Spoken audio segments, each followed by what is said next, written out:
اکتوبر 2005 کے بعد پاکستان اور آزاد کشمیر میں دوسرا شدید ترین زلزلہ۔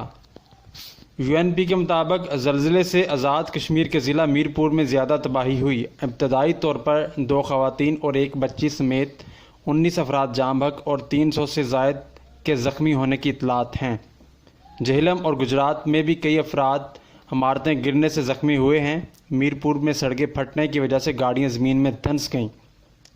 زلزلے کے بعد آزاد کشمیر کے ہسپتالوں میں ایمرجنسی نافذ کر دی گئی، جبکہ جاں بحق اور زخمی ہونے والوں کی تعداد میں اضافہ ہوتا جا رہا ہے۔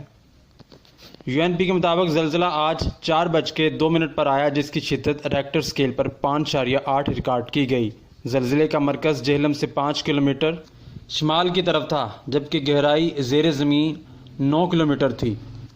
زلزلے کے جھٹکے 15 سے 20 سیکنڈ تک محسوس کیے جاتے رہے۔ لاہور کے علاوہ اسلام آباد، راولپنڈی، شیخوپورہ، حافظ آباد، چنیوٹ، جلال پور، باجوڑ، میرپور، اوکاڑہ، مانگا منڈی، نوشہرہ، مالاکنڈ، ظفروال، فیصل آباد، پنڈادو خان، گجرات، قصور، سکردو، میرپور خاص، کوہاٹ، مردان سمیت ملک بھر میں زلزلے کے جھٹکے محسوس کیے گئے۔